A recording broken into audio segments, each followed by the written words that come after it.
आनंदी मालिकेमध्ये आपल्याला एकापाठोपाठ एक ट्विस्ट पाहायला मिळणार आहे, ते म्हणजे युगंधरने शिल्पाला घराबाहेरचा रस्ता दाखवलेला आहे। त्याचबरोबर आरती एका क्लायंटला भेटायला गेलेली असते, त्या माणसाने तिची छेड काढलेली आहे आणि त्याच्यापासून तिला पृथ्वी वाचवणार आहे। तोपर्यंत इकडे आता विद्याधरने एक नवीन प्लॅनिंग आनंदीला त्रास देण्यासाठी केलेलं असतं। आता आनंदी या विद्याधरच्या जाळ्यात पुन्हा कशी अडकते तेच आपण पाहणार आहोत। आता इथे माई ज्या माईकद्वारे आणि कॅमेराद्वारे आनंदीला मार्गदर्शन करत असतात, तोच आता माईक आणि हेडफोन बंद पडलेला आहे। आता आनंदी माईंच्या मार्गदर्शनाशिवाय त्या सोहळ्यामध्ये कशी इकडे तिकडे करणार आहे ते सुद्धा आपण या भागामध्ये पाहणार आहोत। तर कालच्या भागामध्ये आपण पाहिलं, युगंधरने शिल्पाला फोन लावलेला असतो आणि तो तिला कडक शब्दातच सांगत असतो की तू मी घरी यायच्या अगोदर त्या घरामधून निघून जायचं आहेस, पुढचे 8 दिवस गुरुजींच्या आश्रमामध्ये थांबायचं आहेस। तू जोपर्यंत आनंदीचा स्वीकार करत नाहीस, त्या घरची सून मानत नाहीस, तोपर्यंत निंबाळकरांचा हुंबरा चढण्याची हिम्मत तू करायची नाहीस। तू घरी यायचंच नाहीस, कारण तुझा रागीट चेहरा पाहण्याचा मला खूप वैताग आला आहे, त्यामुळे मी येण्या अगोदर तू घरातून निघून जायचंस। आता शिल्पाचा फोन स्पीकरवर असतो, हे ऐकून धनश्रीला धक्का बसतो आणि धनश्री तेथूनच म्हणत असते, अहो भाऊजी असं काय करताय। त्यावेळेला शिल्पा धनश्रीला हातवारे करूनच शांत बसवते। आता शिल्पाला खूप राग आलेला असतो आणि तिला वाईट सुद्धा वाटत असतं। आता युगंधर शिल्पाला असं काहीतरी सांगितलं आहे हे माईंना कळालेलं असतं। माईंनी आता लगेच आनंदीला ही बातमी पोहोचवलेली असते। आता माईंनी आनंदीला ही बातमी सांगितल्याबरोबर आनंदीला खूपच काहीतरी वाटत असतं। ती म्हणत असते, अहो माई तुम्ही काय बोलताय, हे मालक साहेबांनी एवढी मोठी शिक्षा ताई साहेबांना कशी काय दिली बरं। मला मान्य आहे की त्या माझ्या बरोबर खूपच वाईट वागल्या आहेत, पण त्याची शिक्षा एवढी मोठी द्यायची का। आता इथे आनंदी खूपच हायपर झालेली असते। ती म्हणत असते, माई एवढ्या छोट्या कृत्याची एवढी मोठी शिक्षा मालक साहेबांनी डायरेक्ट त्यांना घर सोडून आश्रमामध्ये जायला कसं काय सांगितलं बरं। नाही नाही, असं होता कामा नये, ताई साहेब कुठे सुद्धा घर सोडून जाणार नाहीत। माई मी मालक साहेबांशी बोलू का या विषयावर, तुम्ही असं कसं शिक्षा दिली बरं तुम्ही शिल्पाताईंना म्हणून विचारू का। त्यावेळेला माई आनंदीवर चिडतात आणि म्हणत असतात, खबरदार आनंदी तू या विषयावर युगंधरला जर काही बोललीस तर। त्यावेळेला आनंदी म्हणत असते, अहो माई असं काय करताय, ताई साहेब घर सोडून जाण्या अगोदर काहीतरी केलं पाहिजे ना। त्यावेळेला माई म्हणत असतात, अगं मी हा विषय तुला सांगितला आहे, त्यावेळेला युगंधरला लगेच कळेल की तुझं काहीतरी चाललं आहे, तुला घरातून कोणी सांगितलं, कसं सांगितलं आणि सगळं तुझं सत्य युगंधर समोर येईल बघ, त्यामुळे तू असं काही सुद्धा करणार नाही। आता माई म्हणत असतात, शिल्पाचं काय करायचं ते आपण घरी आल्यावर पाहूया, तू आता त्या सोहळ्यामध्ये त्या फंक्शन मध्ये लक्ष दे, स्वतःला सावर आणि एन्जॉय सुद्धा कर। आता माई म्हणत असतात, आनंदी ती शाल खांद्याभोवती घेतल्यानंतर तुला आता बरं वाटत आहे ना। त्यावेळेला आनंदी म्हणत असते, हो माई मालक साहेबांनी स्वतःच्या खांद्यावरची शाल काढून मला दिली आहे, मालक साहेबांनी शाल देऊन जणू माझं रक्षणच केलं आहे। त्यावेळेला माईंना खूप आनंद झालेला असतो हे ऐकून। आनंदी म्हणत असते, अहो माई शालचं बरं झालं, पण मला 2 पावलं सुद्धा चालता येणार नाही। त्यावेळेला माई म्हणत असतात, का ग काय झालं। त्यावेळेला आनंदी म्हणत असते, अहो माई असं काय करताय, माझ्या पायामध्ये एवढ्या मोठ्या हिल्स असलेल्या सँडल्स आहेत आणि एवढ्या सँडल्स उंच घालून चालण्याची मला अजिबात सवय नाही। मला असं वाटत आहे की माझ्या पायाच्या शिरा अगदी दाबल्या जात आहेत आणि मला 1 काय 2 पाऊल सुद्धा चालता येणार नाही। इतका वेळ झालं मी तुमच्या सांगण्यावरून माई चालत होते, पण मला आता अजिबात चालता येणार नाही असं मला वाटत आहे। आता आनंदी माईंच्या बरोबर एकटीच बोलत असते, हे पाहून युगंधर आनंदी अशी हाक मारतो। आता इकडे युगंधर आनंदीला म्हणत असतो, अगं काय आनंदी कोणाशी बोलत आहेस तू। आता माई लगेच टीव्हीवर बघतात तर युगंधर आनंदी समोर येऊन उभा राहिलेला असतो। आता इकडे मुंबई मधला सीन दाखवला आहे। आता इकडे पृथ्वी रूमवर येऊन तो सोहळा पाहण्याचा प्रयत्न करत असतो आणि त्याचा सर्व्हर डाऊन असतो आणि त्याला रेंज सुद्धा येत नसते, म्हणून त्या सोहळ्यामधील काहीच त्याला पाहायला मिळत नसतं। म्हणून आता तो तिथे प्रयत्न करत असतो, तेवढ्यातच आरती येते आणि आरती म्हणत असते, पृथ्वी सर असं काय करताय, महाराष्ट्रातील बरेच लोक तो सोहळा बघत असतील ना, म्हणूनच लोड आला असेल। आता पृथ्वी म्हणत असतो, बरं ठीक आहे हे राहू दे। आता तो आरतीला म्हणत असतो, मी थोडा वेळ बाहेर निघालोय, तू पण माझ्यासोबत चल। सोहळ्यातून घरी आल्यानंतर बाबांच्यासाठी देण्यासाठी एक ड्रेस घ्यायला मी निघालो आहे, तू सुद्धा माझ्यासोबत चल, तुला सुद्धा मुंबई कशी आहे हे माहीत होईल। त्यावेळेला आरती म्हणत असते, नाही मी तुझ्यासोबत बाहेर येणार नाही, मला तुझ्या या प्रोजेक्टच्या नवीन डिझाईन बनवायचे आहेत आणि पुढच्या 1 तासामध्ये त्या राघव सरांना द्यायच्या आहेत, म्हणून आम्ही दोघं जण तासाभराने खाली भेटणार आहोत। आता हे ऐकून पृथ्वी खूपच चिडतो। आता पृथ्वी म्हणत असतो, काय काय चाललंय तुझं, हे कधी ठरलं बरं त्यांना भेटायचं? यावेळेला आरती म्हणत असते, ज्यावेळेला आम्ही ऑफिसमध्ये सोबत बोलत बसलो होतो त्याच वेळेला ठरलं हे. आणि आता पृथ्वी म्हणत असतो, काय एवढं मोठं डील तर आपल्याला मिळालं आहे, एवढ्या डिझाईन तर मिळाले आहे आणि आपलं प्रोजेक्ट सक्सेसफुल झाला आहे, त्यामुळे त्यांना भेटण्याची आता काहीच गरज नाही. आता आरती म्हणत असते, इनफ म्हणजे काय रे, एवढं मोठं प्रोजेक्ट आपल्याला मिळालं तर आपल्या कंपनीचा किती जास्त फायदा होईल याची कल्पना आहे का तुला? त्याला पृथ्वी म्हणत असतो, नाही, मला अजिबात असल्या कामाची गरज नाही आणि एवढं मोठं तर डील आपल्याला मिळालं आहे आणि या कंपनीचा ओनर मी आहे. कुणाशी काय डील करायचं, कुणाशी कधी भेटायचं, काय बोलायचं हे सगळं मी ठरवणार, तू नाही ठरवायचं. आता पृथ्वी म्हणत असतो, अजिबात त्यांना भेटायला जायचं नाही म्हणजे नाही आणि हे तू ऐकणार आहेस. आणि आता मी बाहेर निघालो आहे, तुला यायचं असेल तर माझ्यासोबत चल, नाहीतर तू इथेच थांब. त्यावेळेला आरती चिडून म्हणत असते, नाही, मी इथेच बरी आहे, बाहेर येऊन आणि तुझा ओरडा खाण्यापेक्षा मी इथेच काम करत बसलेलं बरं. आता इकडे सोहळ्यामध्ये युगंधर आनंदीला विचारत असतो, एकटीच कुणाशी बोलत आहेस बरं? त्यावेळेला आनंदी म्हणत असते, ते काय आहे मालक साहेब, एवढा मोठा सोहळा, एवढं मोठं फंक्शन मी पहिल्यांदा बघितलंय ना, म्हणून मला खूप भीती वाटत होती, म्हणून मी देवाचं नाव घेऊन एकटीशीच बोलायला लागली होती. आता इकडे माई पाहत असतात की आनंदीने परिस्थिती अगदी छान सांभाळून घेतलेली असते. आता युगंधर म्हणत असतो, आनंदी बरं चल माझ्याबरोबर, आपली पुढे बसण्याची सोय केलेली आहे. आता इथे युगंधर चल म्हटल्यानंतर माई तिकडून मार्गदर्शन आनंदीला करत असतात. आनंदी आता युगंधर निघाला आहे, त्याच्या पाठोपाठ हळूवार पावलाने चाल. आता आनंदी हळूहळू चालायला सुरू करते. तेवढ्यातच आनंदीच्या सँडलची टाच तुटते आणि ती पडणार इतक्यातच युगंधरचं लक्ष जातं आणि युगंधर तिच्या मानेखाली हात घालून तिला धरतो. इथे आता आनंदीकडे एकसारखा युगंधर पाहायला लागलेला असतो आणि सगळेच तेथील लोक या दोघांच्याकडे पाहायला लागलेले असतात.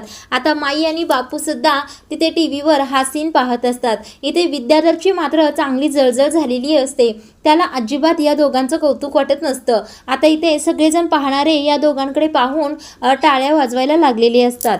आता इकडे आरतीने त्या राघव सरांना फोन केलेला असतो आणि सांगत असते की मला तुम्हाला भेटायला होणार नाही, पृथ्वी सर खूपच चिडले आहेत. त्यावेळेला तर ते राघव सर म्हणत असतात, अहो आरती, तुम्ही असं काय करताय, एवढ्या मोठ्या प्रोजेक्टवर तुम्ही काम करत आहात आणि तुम्ही मला भेटायला आलात म्हणून कुठे बिघडलं बरं, आपण कामच तर करणार आहोत ना. आणि पृथ्वीचं काय घेताय, पृथ्वीचं काय करायचं ते मी बघतो, तुम्ही या मला भेटायला. त्याला आरती बरं ठीक आहे असं म्हणते आणि त्या राघव सरांना भेटायला निघते. आता आरती तिकडे जाता जाताच विचार करत असते, काय हा पृथ्वी किती गर्विष्ठ आहे, एवढी मोठी डील जर कंपनीला मिळाली तर याचं तर नाव होणारच आहे, त्याचबरोबर मालक साहेबांना किती आनंद होईल बरं, किती छान वाटेल. नाही नाही, मी तर भेटायला जात आहे हे बरोबरच आहे. आता इकडे सोहळ्यामध्ये आनंदी पडणार असते, इतक्यातच युगंधरने झेललेलं असतं.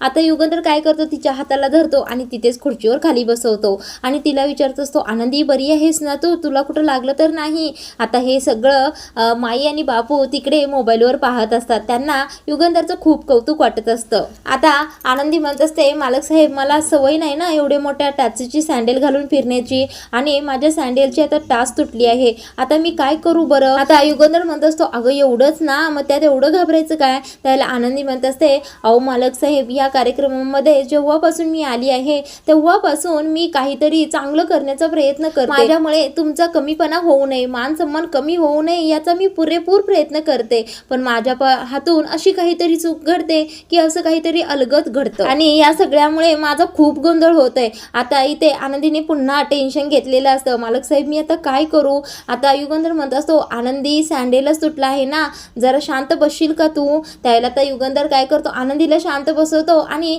एका सँडेलची टाच तुटलेली असते तर युगंधर दुसरं सँडेल हातामध्ये घेतो आणि दुसऱ्या सँडेलची सुद्धा टाच काढतो. आनंदी म्हणते, मालक साहेब काय करताय तुम्ही? त्यावेळेला युगंधर म्हणत असतो, अगं रामबाण उपाय करत आहे, असं म्हणतच त्या सँडेलची टाच उपसून काढतो. आता हे पाहून इकडे माईंना हसू आलेलं असतं आणि या विद्याधरला खूप राग येत असतो. आता युगंधर म्हणतो, आनंदी घे हे सँडेल आता पायामध्ये घाल. त्यावेळेला आनंदी म्हणते, मालक साहेब हे काय? त्यावेळेला युगंधर म्हणतो, आता दोन्ही सँडेल अगदी सपाट झाली आहेत आणि तुला अगदी सहज चालता येणार आहे. आता इकडे आनंदीला पुन्हा युगंधर उठवतो आणि आनंदी आता इकडे तिकडे चालून बघते, तिला खूपच आनंद झालेला असतो कारण तिला आता सहज चालता यायला लागलेलं असतं. युगंधर म्हणतो, काय आनंदी आता चालता येते का? त्यावेळेला आनंदी हसून आनंदी म्हणत असते, मालक साहेब तुम्ही खरंच खूप ग्रेट आहात बघा, मला अगदी सहज चालता येते आता. त्यावेळेला या दोघांचं हे नाटक पाहून विद्याधरला इकडे मात्र काय करू आणि काय नको असंच झालेलं असतं, नुसता रागाने लालबुंद झालेला असतो. आता इथे विद्याधर स्वतःच्या मनातच रागाने म्हणत असतो, लय कौतुक चाललंय या निंबाळकरांच्या जोडीचं. बरं थोडा वेळ थांबा. या आनंदीच्या आनंदाचा असा काही चुराडा करणार आहे, या युगंधरच्या मान सन्मानाचा असा काही घात करणार आहे की अखंड महाराष्ट्राला तोंड दाखवण्याच्या लायकीचं सुद्धा हा राहणार नाही. आता इथे आरती त्या राघवला भेटायला गेलेली असते. तेवढ्यातच तो राघव म्हणत असतो की इथे प्रेस कॉन्फरन्स सुरू आहे ना, त्यामुळे आपण इथे नाही भेटू शकत. त्यामुळे आता आरती तिच्या रूममध्येच घेऊन त्या राघव सरांना येते. आता त्या राघवची नजर आरतीवर काही चांगली नसते. त्यावेळेला आता आरती या ना सर म्हणते आणि दोघेजण एकत्र बसतात. त्यावेळेला आता आरती म्हणत असते, बोला ना राघव सर, आता कुठून सुरुवात करायची. त्यावेळेला राघव म्हणत असतो, मला राघव सर म्हणू नका, फक्त राघव म्हणा. आता इकडे आरती कामाचा विषय काढते आणि फाईल घेते आणि डिझाईन दाखवायला सुरू करते. राघव सर, मी तुम्हाला छान छान डिझाईन दाखवते असं ती म्हणत डिझाईन दाखवायला सुरू करते. आता तो राघव काय करतो, शेजारच्या खुर्चीवर बसलेला असतो तेथून उठतो आणि आरतीच्या शेजारी येऊन बसतो आणि अगदी तिच्या जवळ जाण्याचा प्रयत्न करत असतो. आता आरती ज्या हाताने डिझाईन दाखवत असते त्या हाताला पटकन तो राघव धरतो. आता मात्र आरतीला काहीतरी याचं वागणं वेगळंच वाटलेलं असतं, म्हणून ती पटकन त्याच्या हातातून हात हिसकावून घेते. आता तो राघव फाईल घेऊन बघायला सुरू करतो. आता इथे विद्याधर सोहळ्यामध्ये काय करतो की खिशातून एक पैशाचा बंडल काढतो आणि मीडियावाल्यामधील एका मुलगीच्या हातात देतो आणि काहीतरी खुसूर सांगत असतो. म्हणजे नेमकंच आनंदी आणि युगंधरला त्रास देण्यासाठी याने काहीतरी नवीन प्लॅनिंग केलेलं आहे. आता मीडियावाले सुद्धा या विद्याधरला सामील होतात आणि ती मीडियावाली मुलगी युगंधर जवळ जाते आणि म्हणत असते, मालक साहेब, आम्हाला तुमच्याशी थोडं बोलायचं आहे, थोडं बाजूला येता का. त्यावेळेला युगंधर म्हणतो, हो येतो. आता युगंधर मीडियावाल्यांशी बोलायला निघालेला असतो. त्यावेळेला आनंदीला म्हणतो, एवढा मोठा सोहळा चालला आहे आणि एवढ्या मोठ्या मीडियासमोर मी बोलायला निघालो आहे, मला शुभेच्छा सुद्धा देणार नाहीस का. त्यावेळेला आनंदी म्हणत असते, अहो मालक साहेब, असं काय करता, येणाऱ्या प्रत्येक मोठ्यातल्या मोठ्या संकटाला तर तुम्ही शुभेच्छा देता आणि तुम्हाला मी काही शुभेच्छा देणार. बरं ठीक आहे, तरी सुद्धा माझ्याकडून तुम्हाला शुभेच्छा, खूप छान बोला. आता इकडे मीडियावाल्यांसमोर युगंधर आलेला असतो आणि मीडियावाल्यातील एक मुलगी विचारत असते, सर, एवढा मोठा बिझनेस तुम्ही उभा केला, एवढा खडतर प्रवास केला, तो कसा केला, आम्हाला थोडं सांगाल का. त्यावेळेला युगंधर सांगायला सुरू करतो, एवढं मोठं उलाढाल करायची, बिझनेस करायचा म्हटल्यानंतर खडतर प्रवास हा करावाच लागतो. आता युगंधर मीडियावाल्यांना सांगत असतो की कष्ट मेहनत एक सारखी असेल तर आपल्याला फळ नक्कीच मिळतं. त्याला मीडियावाले म्हणत असतात, युगंधर मालक साहेब, तुम्ही नव्या पिढीला काय सांगाल बरं बिझनेसबद्दल. त्यावेळेला युगंधर म्हणत असतो की मी नवीन पिढीला हेच सांगेल, येणाऱ्या प्रत्येक संकटाला तोंड द्यायला शिकायचं नाही की त्याच्यापासून पळ काढायची आणि आपलं कष्ट आपण करत राहायचं, आपल्याला फळ हे नक्कीच मिळतं. आता विद्याधर ज्या दोघांना रिपोर्टरना पैसे दिलेले असतात त्यांना खुणावून तुम्ही प्रश्न विचारा असं सांगत असतो. आता ते दोघे काय करतात, युगंधरला इंग्रजीमधून प्रश्न विचारायला सुरू करतात. आता विद्याधरला बरोबर माहीत असतं की युगंधरला इंग्रजी येतच नाही, म्हणून तर त्याने हे प्लॅनिंग केलेलं असतं. कारण इकडे लाईव्ह शो सुरू असतो, कॅमेरे सुरू असतात आणि त्यांच्या समोरच युगंधरला इंग्लिशमधून प्रश्न विचारल्यानंतर युगंधर काही प्रश्नांची उत्तरे देऊ शकणार नाही आणि त्याचा खूप मोठा अपमान होणार. पण आता इथे नेमकं विद्याधरचं प्लॅनिंग फ्लॉप करणार आहे आनंदी. आता इकडे थड इंग्लिशमधून प्रश्न विचारलेले पाहून युगंधर घाबरलेला असतो. इकडे शिर्केंना सुद्धा चांगलाच प्रश्न पडलेला असतो की आता मालक साहेब नेमकं काय बोलतील बरं. आता हाच लाईव्ह शो माई आणि बापू बघत असतात. आता इकडे माईंना धक्का बसलेला असतो की हा युगंधर एवढा शांत का बसलाय, प्रश्नांची उत्तरे का देत नाहीत बरं.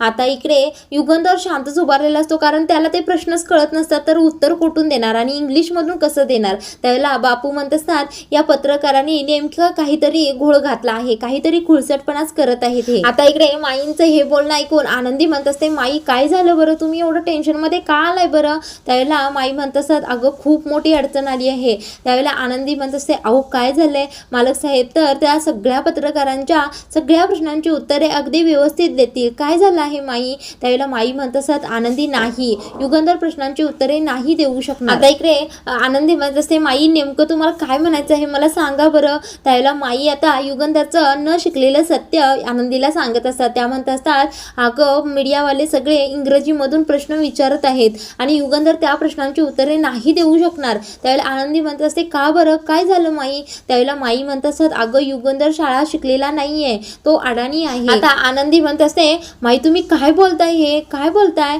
त्यावेळेला माई म्हणतात, हो आनंदी, हेच खरं आहे, युगंधरला इंग्रजी येत नाही, बोलता सुद्धा येत नाही आणि त्याला पुढून बोललेलं कळत सुद्धा नाही. त्यावेळेला बापू मात्र कळकळत असतात. ते म्हणत असतात, युगंधरच्या आयुष्यातील एवढा मोठा ऐतिहासिक हा दिवस सगळेजण लक्षात ठेवण्यासारखा होता, पण आता युगंधर इंग्लिश प्रश्नांची उत्तरे देऊ शकत नाही, तो अडाणी आहे, हे जर मीडियाने सगळ्यांच्या समोर आणलं तर त्याचा खूप मोठा अपमान होईल. आता हे ऐकून आनंदी म्हणत असते, नाही बापू, नाही माई, असं काही सुद्धा होणार नाही. आता आनंदी म्हणत असते, मालक साहेबांचा अपमान मी अजिबात होऊ देणार नाही. माई तुम्ही एक काम करा, फक्त मालक साहेब कुठे आहेत ते मला सांगा.